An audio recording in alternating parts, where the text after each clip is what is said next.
बिस्मिल्लाहिर्रहमानिर्रहीम। अस्सलाम वालेकुम डियर स्टूडेंट्स। उम्मीद करता हूँ बेटा आप सब खैर आफियत से हैं। मैं हूँ प्रोफेसर इस्मत अली और आप देख रहे हैं मेरा चैनल मैथ्स फॉर यू। आपको ऑपरेशन सर्च की क्लास में वेलकम।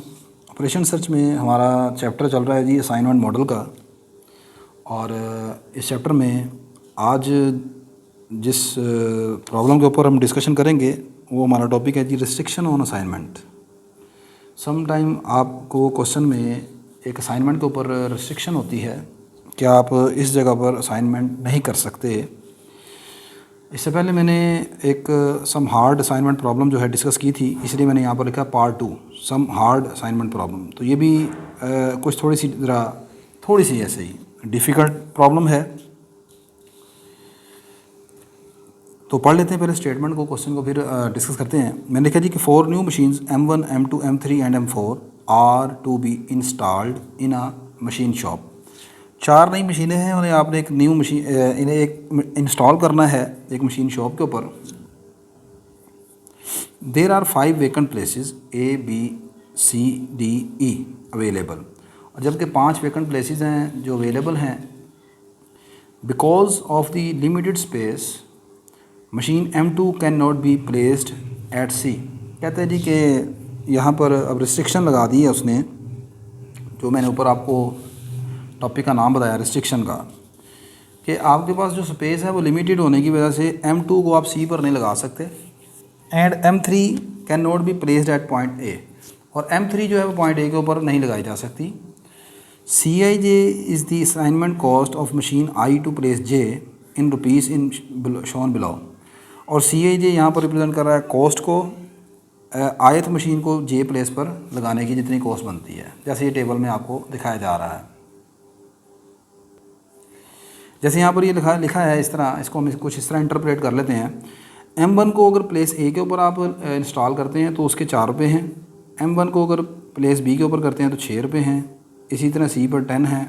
M2 को A पर करते हैं तो 7 है। M2 को B पर करते हैं 4 है। अब M2 C के ऊपर नहीं इंस्टॉल किया जा सकता, ये उसने खुद कहा था यहाँ पर, M2 can not be installed eight point placed at point C पर ये प्लेस नहीं की जा सकती, लिहाजा यहाँ पर हम डैश ये छोड़ देंगे इसको। इसी तरह M3 भी जो है वो A पर प्लेस नहीं की जा सकती, इसको भी छोड़ देंगे। बाकी सारे के सारी कॉस्ट आपके सामने है।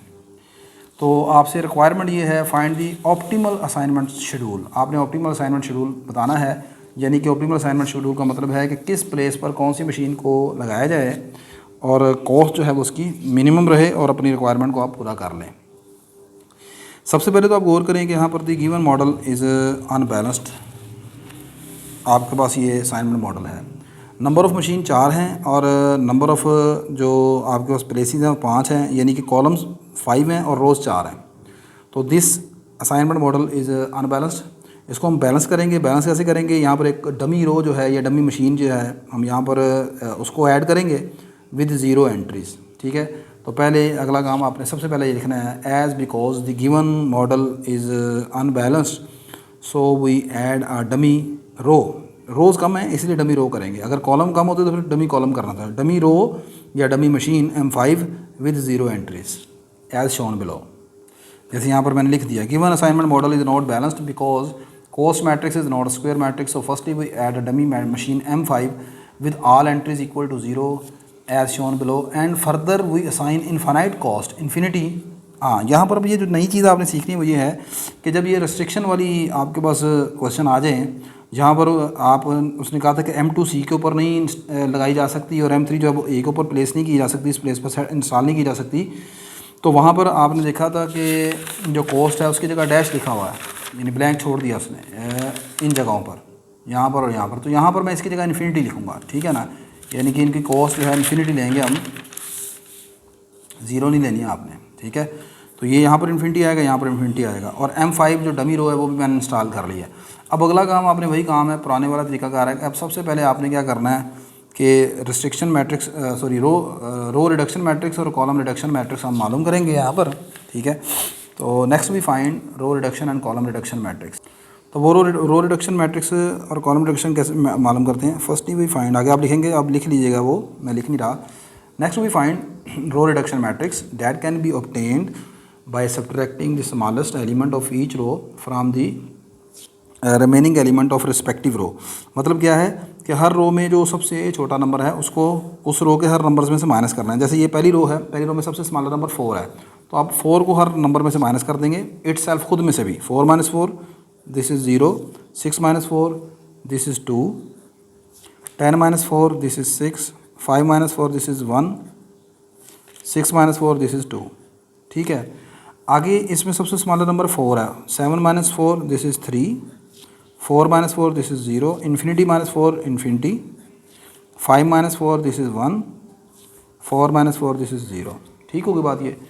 नेक्स्ट अगला सबसे स्मॉलर नंबर 2 है, infinity minus 2 this is infinity, 6 minus 2 this is 4, 9 minus 2 this is 7, 6 minus 2 this is 4 और 2 माइनस 2 दिस इज़ 0। ठीक है, नेक्स्ट आपके पास M3 में सबसे M3 हो गया सबसे M4 सबसे स्मॉलर नंबर फिर 2 है। 9 minus 2 this is 7, 3 minus 2 this is 1, 7 minus 2 this is 5, 2 minus 2 this is 0 और 3 माइनस 2 दिस इज़ 1 आ गया। लास्ट रो में आपको सारे नंबर 0 हैं, तो यहाँ पर आप माइनस करेंगे 0 0 0 0 0। क्लियर होगी बात ये। अच्छा जी, आगे हम मालूम करेंगे column reduction matrix. Column reduction matrix कैसे मालूम किया जाएगा? हर कॉलम में जो सबसे स्मॉलर नंबर है उसको माइनस करेंगे। तो देखें जी, हर कॉलम में सबसे स्मॉलर नंबर है 0, यहाँ पर भी 0, यहाँ पर भी 0, यहाँ पर भी 0, यहाँ पर 0, यहाँ पर। तो जब हर कॉलम में से 0 को माइनस करेंगे तो there will be no change. ठीक है, तो लिहाजा कॉलम रिडक्शन मैट्रिक्स कोई नहीं होगा, यही सिर्फ रो रिडक्शन मैट्रिक्स आएगा। ठीक है, तो इसी रो रिडक्शन या रो रिडक्शन मैट्रिक्स को और उसके बाद इसी को कॉलम रिडक्शन मैट्रिक्स भी यही है ना। कॉलम रिडक्शन मैट्रिक्स यही बनेगा जब आप इस 0 को बाकी तमाम में से माइनस करेंगे, there will be no change. इसमें नहीं माइनस करना, इस रो रिडक्शन के बाद मालूम जो मैट्रिक्स बना है उसको माइनस करते हैं। यानी ये रो रिडक्शन मैट्रिक्स है, इसमें जब सबसे छोटा नंबर है कॉलम में उसको माइनस करेंगे तो वो है 0, इसको माइनस करेंगे, यहाँ पर कोई चेंज नहीं आएगी, यहाँ पर माइनस करेंगे कोई चेंज नहीं आएगी। तो इसका मतलब आपका जो रो रिडक्शन मैट्रिक्स है this is also column reduction matrix. और इस मैट्रिक्स को हम बोलते हैं फर्स्ट मॉडिफाइड मैट्रिक्स या also called initial basic feasible solution. अब आपने ये देखना है क्या ये जो इनिशियल बेसिक फिजिबल सोल्यूशन बना है क्या ये ऑप्टिमल सोल्यूशन बन गया है? अब उसका कैसे पता चलता है? उसका ऐसे पता चलता है कि हम यहाँ पर लाइंस ड्रा करेंगे हॉरिजॉन्टल या वर्टिकल, जो कि इन तमाम जीरो को कवर कर लें। ठीक है, तो आगे आपने लिखना है, यही मैट्रिक्स हम आगे दोबारा बनाते हैं, और लेकिन उससे पहले लिखेंगे next we draw minimum number of lines that cover all zeros. ठीक है, तो इसको दोबारा बना लेते हैं। ले बेटा, ये मैंने दोबारा मैट्रिक्स लिख लिया आपका इनिशियल बेसिक फिजिबल सोल्यूशन का। इसमें लाइन ड्रा करनी है हॉरिजॉन्टल या वर्टिकल। अच्छा, वो लाइंस कैसे लगाते हैं? लाइंस ऐसे लगाते हैं कि आपके पास एक ही वक्त में मैक्सिमम ज़ीरोज़ उससे क्रॉस आउट हो जाएं। तो आप देखें, अगर मैं यहाँ पर एक हॉरिजॉन्टल ये लाइन लगाऊँ तो इससे 5 के 5 ये ज़ीरो क्रॉस आउट हो जाएंगे। ठीक होगी बात ये। आगे आप देखें कि और ज़्यादा ज़ीरो कहाँ पर हैं। ये इस कॉलम में 2 ज़ीरो है, मैं यहाँ पर एक हॉरिजॉन्टल लाइन ऐसे लगा देता हूँ, ये क्रॉस आउट हो गया। आगे अब हर रो में हर कॉलम में एक एक ज़ीरो मौजूद है, यहाँ पर है। अब एक एक ज़ीरो है, आप चाहे हॉरिजॉन्टल ड्रा कर लें या वर्टिकल ड्रा कर लें, एक वक्त में एक ही ज़ीरो क्रॉस आउट होगा। आप ऐसे ड्रा कर लें, ये से कट गया, एक यहाँ पर है इसको कर लें, ये भी कट गया आपके पास।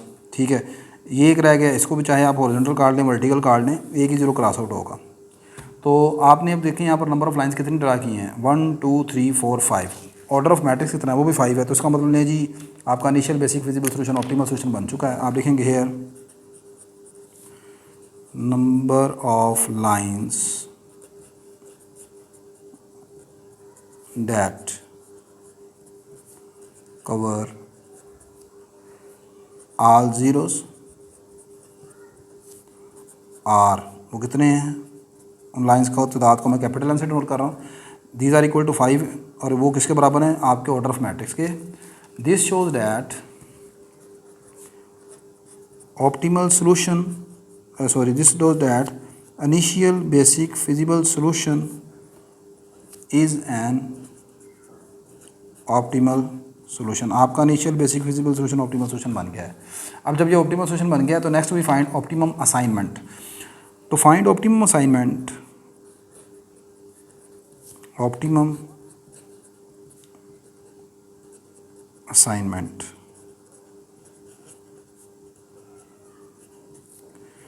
we use we perform row scanning and column scanning column scanning on matrix given below, on matrix given below. अब इस मैट्रिक्स के ऊपर ये जो आपने ऊपर वाला बनाया है इसको दोबारा हम लिखेंगे, इसके ऊपर रो स्कैनिंग कॉलम स्कैनिंग लगाएंगे। वो कैसे लगानी है मैं दोबारा इसको लिख लेता हूँ। नहीं जी, मैंने ऊपर वाला मैट्रिक्स जो था जिसमें लाइंस लगाई हैं जो कि ऑप्टिमल सोल्यूशन बन चुका है, यानी ये वाला, इसको मैंने दोबारा यहाँ पर लिख लिया है। अब रो स्कैनिंग कॉलम स्कैनिंग कैसे अप्लाई करते हैं ऑप्टिमम असाइनमेंट के लिए, ये मैं पहले भी बता चुका हूँ, मैं दोबारा बता रहा हूँ। आपने देखना है कि जिस रो में एग्जैक्टली एक ज़ीरो है उस रो को कंसीडर करेंगे, और जिस रो में एक से ज़्यादा ज़ीरो हैं उसको हम स्किप कर देंगे फिल वक्त। इसी तरह कॉलम स्कैनिंग भी ऐसी होगी, जिस कॉलम में एक ज़ीरो होगा हम उसको रो कॉलम को कंसीडर करेंगे, और जिस कॉलम में एक से ज़्यादा ज़ीरो है उसको स्किप कर देंगे। तो आप देखें यहाँ पर पहली रो में एक ज़ीरो है, इसको कंसीडर करेंगे। अब इस कॉलम में इसके नीचे जितने भी ज़ीरो होंगे उनको क्रॉस आउट कर देंगे, तो इसके नीचे एक ज़ीरो है, इसको क्रॉस आउट कर देंगे। सेकंड रो में चलेंगे, यहाँ पर 2 ज़ीरो हैं, इनको आप छोड़ दें इस रो को। थर्ड रो में आए तो एक ज़ीरो है, इसको कंसीडर करेंगे, और इसके ऊपर नीचे जितने ज़ीरो हैं उनको क्रॉस आउट कर देंगे। ये भी क्रॉस आउट, ये भी क्रॉस आउट। अच्छा, अब जब ही मैंने सेकंड रो में ये इसमें थर्ड रो में स्कैनिंग लगाई तो ये वाले दोनों ज़ीरो क्रॉस आउट हो गए। तो आप गौर करें कि ऊपर वाली सेकंड रो में अब एक ज़ीरो बच गया। थर्ड रो पर स्कैनिंग लगाई थी, ऊपर वाला ज़ीरो क्रॉस आउट हो गया, लेकिन ये क्रॉस आउट होने के बाद अब इसमें एक ज़ीरो बच गया। अब मैं इसको फिर कंसीडर कर सकता हूँ, और इसके नीचे जितने भी ज़ीरो हैं उनको क्रॉस आउट कर दूँगा। ये क्रॉस आउट है जगह।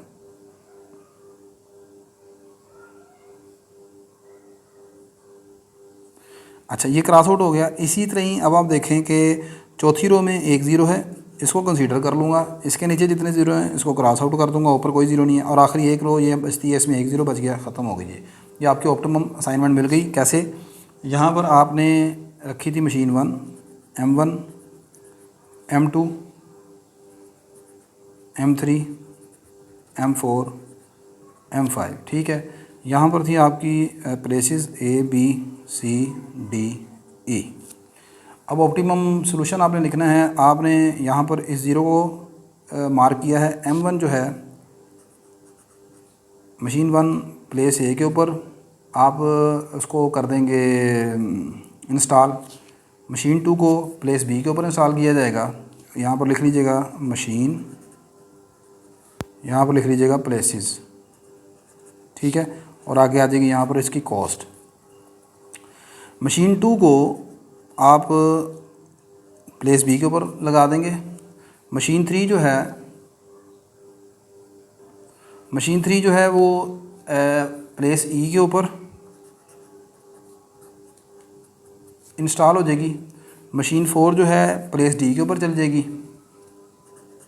Machine 4 will be installed at place D, और मशीन 5 एट प्लेस C के ऊपर आ जाएगी। M5 will be installed eight point C। अब अगली बात इनकी कॉस्ट, तो वो कॉस्ट यहाँ से देख लेते हैं। देखें जी, M1 को आपने A पर इंस्टॉल किया, तो M1 को A पर इंस्टॉल करने की कितनी कॉस्ट है? 4 रुपये। यहाँ पर 4 आ गया। M2 को इंस्टॉल किया B के ऊपर, तो M2 की कितनी कॉस्ट है? वो भी 4 है, ये 4 आ गई। M3 को आपने E के ऊपर इंस्टॉल किया था, तो कितनी कॉस्ट है? 2 है, यहाँ 2 आ गई। M4 को आपने D के ऊपर इंस्टॉल किया, तो D के ऊपर कितनी कॉस्ट है? 2 है, यहाँ पर 2 आ गई। और M5 को आपने C पर इंस्टॉल किया, तो कितनी है? 0 कॉस्ट है, ठीक है। अब यहाँ पर जो टोटल ऑप्टिमम कॉस्ट आएगी, ऑप्टिमम कॉस्ट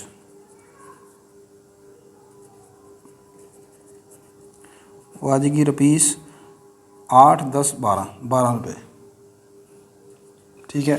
और अगली बात यहाँ पर ये गौर करेंगे, चूँकि M5 5th machine dummy machine थी, इसकी कॉस्ट 0 निकली है, ठीक है।